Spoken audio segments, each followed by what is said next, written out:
Ansarollah de Yemen es firme a la hora de condenar los ataques del sionismo en la región de Asia Occidental, porque no son solamente contra la Franja de Gaza, no son contra el Líbano, sino que ya se han extendido hasta Siria. El movimiento de resistencia insiste en que el sionismo, insiste en que el régimen de Israel y sus aliados son una amenaza para toda la región, y denuncia además que gobernantes de países árabes se han sumado a la agenda de Israel y Estados Unidos en detrimento de sus propios pueblos. Bienvenidos.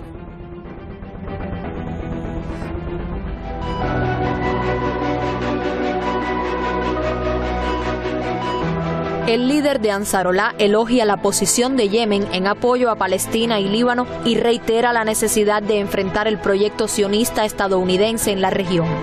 Seyed Abdul Malik Badreddin al-Hudi ha dejado claro que el proyecto sionista en el que se mueven los estadounidenses y los israelíes es un proyecto agresivo contra la umma islámica. El escenario sionista que Estados Unidos busca imponernos a nosotros es el proyecto de agresión contra nuestras propias naciones. Cuando eres antiestadounidense y anti-israelí, significa que no quieres que las cosas y los lugares sagrados de la umma islámica sean un objetivo, mientras que la mayoría de los gobernadores árabes se han sumado al proyecto sionista al someterse a la agenda estadounidense. Desafortunadamente, ciertos regímenes árabes, a pesar de ser conscientes de que su pueblo está siendo atacado, están al servicio de Estados Unidos. Son cómplices de los crímenes israelíes y estadounidenses y abren sus países a las bases militares estadounidenses. Al-Hudi ha vuelto a criticar a países árabes que unieron lazos con el sionismo y Occidente. Frente a ello, ha subrayado que el eje de la resistencia, con su poderío, hará fracasar los complots de los enemigos.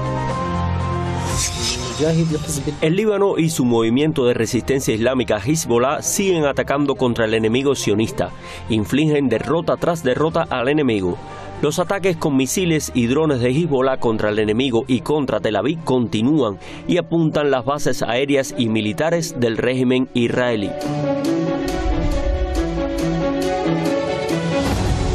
La situación en Gaza está más que recrudecida. La ayuda humanitaria no es suficiente. Los pocos refugios que quedan están repletos y la proliferación de enfermedades está a la orden del día. Así como falta la comida, faltan los insumos médicos. Los pocos camiones que entran al enclave con asistencia han sido atacados por Israel. El conflicto también sigue planteando riesgos inaceptables para las operaciones de ayuda, a pesar de los repetidos llamamientos para que se permita el acceso seguro y sin obstáculos para llegar a las personas necesitadas. Ayer, los trabajadores humanitarios nos dijeron que 14 de los 20 camiones humanitarios recogidos del recién abierto cruce de Kisufin fueron atacados a tiros y saqueados, hiriendo a 3 conductores. Para los gazatíes, los ataques del sionismo están muy lejos de detenerse. Pero la situación en el Líbano no es nada diferente. Israel ha emitido nuevas órdenes de evacuación contra suburbios del sur de Beirut, la capital. Allí también se han mantenido las arremetidas contra zonas civiles, incluso sin aviso. Los bombardeos de Tel Aviv acá ya dejan casi 3.400 asesinados y en la Franja de Gaza sobrepasan los 43.500.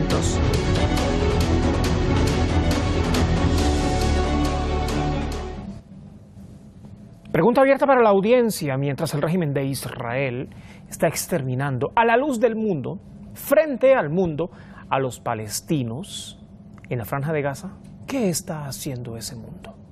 Disponible para ustedes. Vámonos de inmediato con los expertos en la materia para el análisis. Esta noche, en esta edición de viernes, en Detrás de la Razón, nos acompañan desde luego los especialistas en la materia. La ve en pantalla es Juan Luis González Pérez, analista político, analista internacional, colaborador de diferentes medios internacionales y sobre todo experto en los asuntos de la región de Asia Occidental. Está en Cádiz. en España. También ve en pantalla desde Santiago, en Chile, a don Carlos Santamaría. Es el creador de la humanología, analista político, articulista, investigador, analista internacional, también colaborador de diferentes medios de comunicación y sobre todo investigador. Los dos son investigadores sobre estos temas que tienen que ver con la región de Asia Occidental, con mayor incidencia ahora, desde luego, en este genocidio recrudecido por parte del régimen de Israel. Señores, qué gusto tenerlos en Detrás de la Razón. Buenas tardes. El gusto es mío. Muy buenas tardes, querido compañero, a Juan Luis y a la gente que nos acompaña.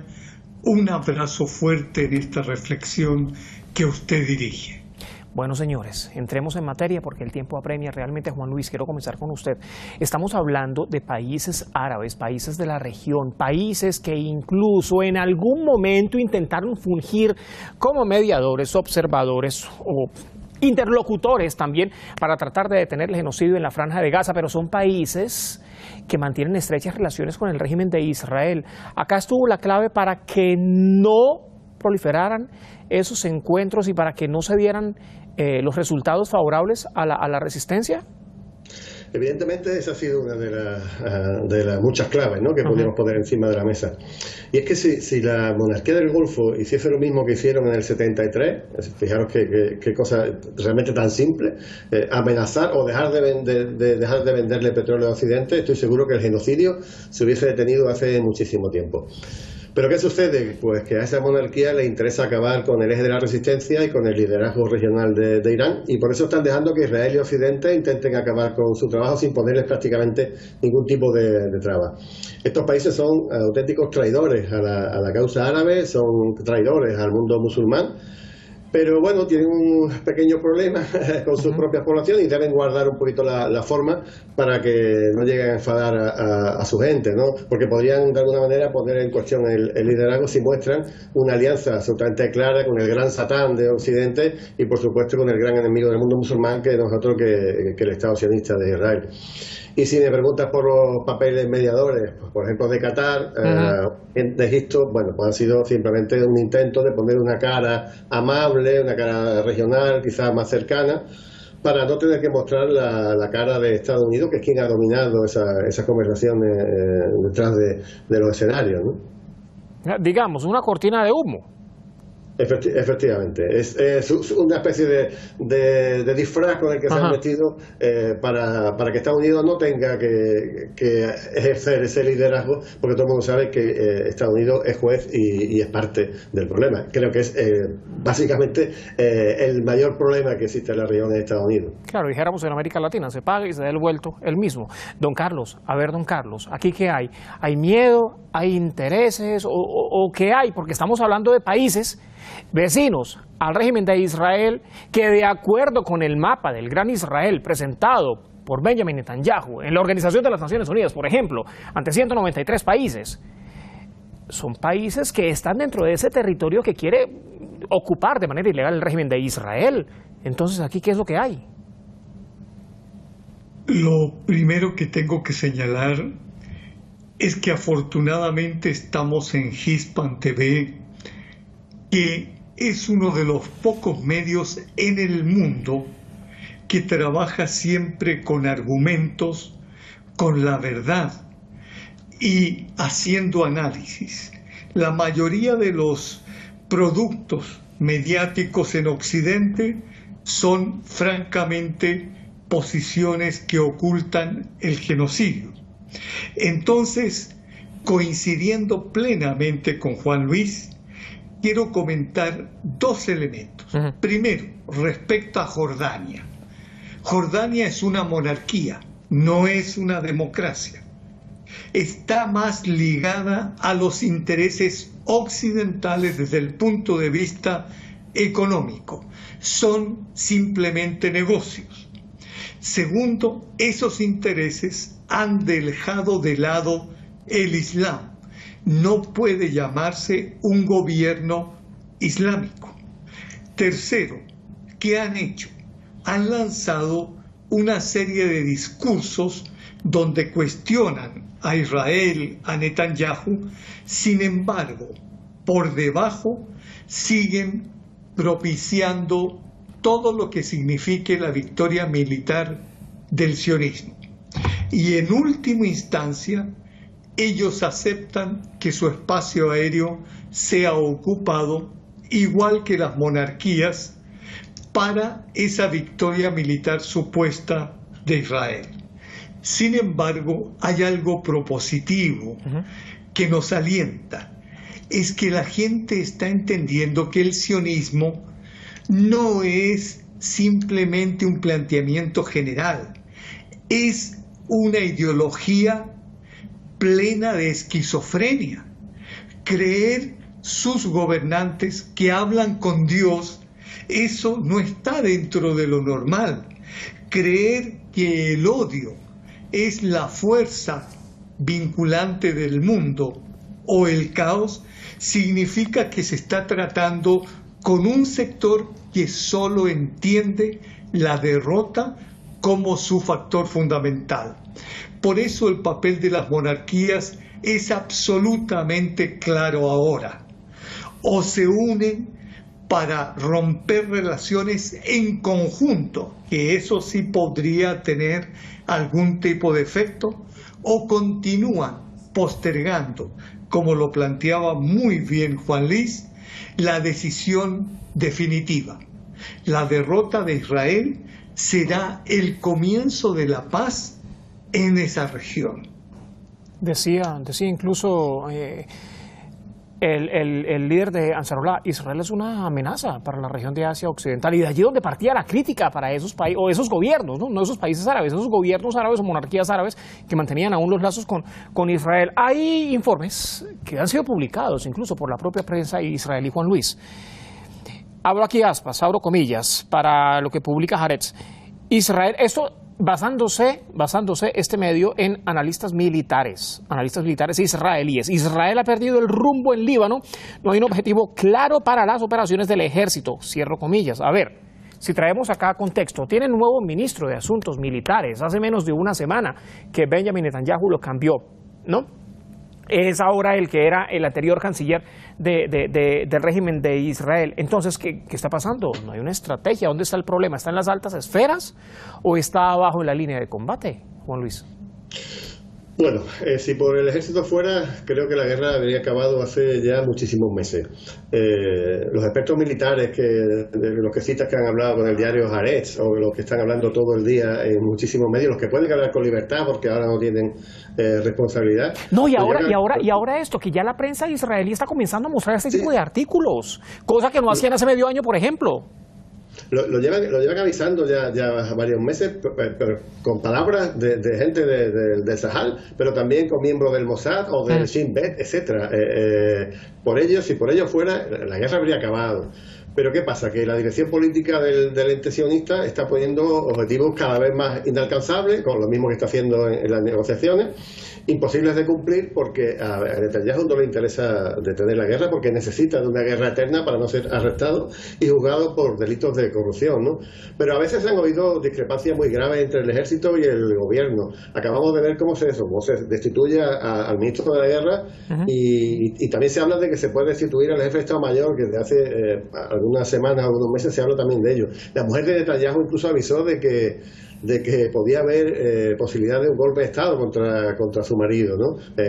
Porque ya digo, hay una discrepancia fortísima entre gobierno y ejército. La guerra tiene una dirección política loca pero clara, pero lo que no tiene es una estrategia militar, y así le está yendo, ¿no? Y por supuesto eso es sinónimo, esa discrepancia tan grande es sinónimo de derrota segura, y creo que es lo que estamos viendo tanto en el Líbano como en Gaza, incluso en el norte de Gaza, que está sufriendo un asedio absolutamente brutal, y no hay manera de que dobleguen ni a la población palestina ni a la resistencia de Hamás en este caso. Don Carlos, a ver, todos estos errores dentro del régimen de Israel, ¿cómo afecta al sionismo que sigue apoyando a Netanyahu? Y no me refiero al sionismo dentro del gobierno israelí, sino al sionismo en Estados Unidos, por ejemplo, al sionismo europeo, que tiene muchísima presencia. No lo afectan definitivamente, y esto es lo más claro que hay que tener. Solo cuando sean derrotados militarmente o se produzca una crisis interna en Israel que sea insalvable, o que el régimen estadounidense diga hasta aquí no más llegamos. Lo que ocurre es que hay unas condiciones de cobardía en numerosos gobiernos que se dicen islámicos. Y tenemos dos ejemplos muy claros. Primero, la Autoridad Nacional Palestina tiene un ejército pequeño, pero ese ejército no ha defendido al pueblo palestino. Eso es una traición. Segundo, el gobierno de Líbano tiene un ejército y no ha defendido al pueblo libanés. Entonces, mientras Israel tenga la impunidad asegurada, su rumbo será muy claro: el exterminio y la construcción de ese gran Israel que nunca podrán hacerlo. Sin embargo, esa impunidad les permite demostrar, y esto es importante sentarlo, dejarlo sentado, que ninguna organización internacional hoy sirve, ninguna.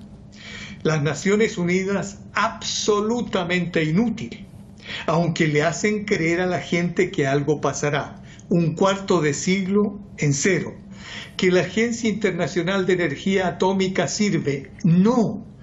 Que la Corte Internacional de Justicia, tampoco.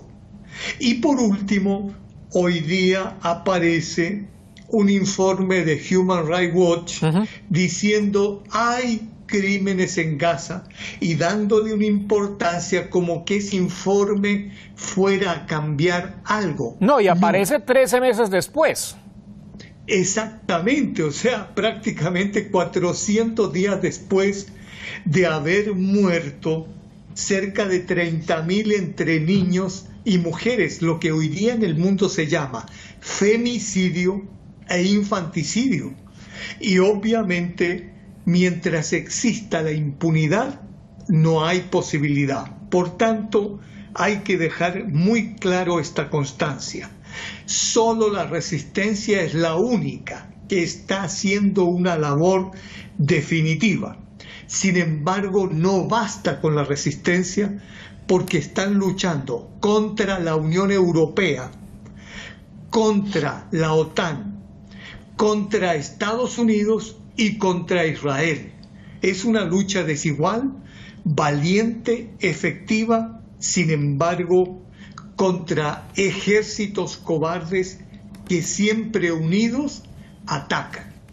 Juan Luis, ¿para dónde va el mundo cuando tiene una organización de las Naciones Unidas? No, a ver, comencemos por ahí, cuando tiene una organización de las Naciones Unidas con ese historial, cuando estamos viendo todo lo que está ocurriendo en la Franja de Gaza, cuando ni siquiera la justicia internacional que depende de Naciones Unidas puede actuar contra el régimen de Israel, cuando estamos además presenciando, claro, la consolidación de un nuevo orden mundial y todo este tema, pero un orden mundial que le falta muchísimo, y mientras se termine de consolidar, entonces, ¿para dónde va el mundo? Por ejemplo, para tener solamente un ejemplo de esto que está pasando en la Franja de Gaza, pero ¿qué pasa con el resto del mundo? Si se llega a repetir el escenario, entonces, ¿qué? ¿Qué garantía hay de que se cumpla la justicia? Bueno, garantía que haya justicia internacional. Hace mucho tiempo ya que los que nos ocupamos un poco de esto sabemos que jamás la va a haber con este orden mundial. Pero tú también, Juan Carlos, lo has avisado. Están haciendo un nuevo mundo y como decía Gramsci, mientras el mundo nuevo nace y el viejo se muere, aparecen monstruos. Y aparecen guerras, conflictos y aparecen estados absolutamente como salvajes o terroristas como el de Israel, y lo que se ha demostrado es que la arquitectura mundial nacida tras la Segunda Guerra Mundial no sirve absolutamente para nada y que desde luego Estados Unidos no puede, que es uno de los principales problemas de este mundo, de estar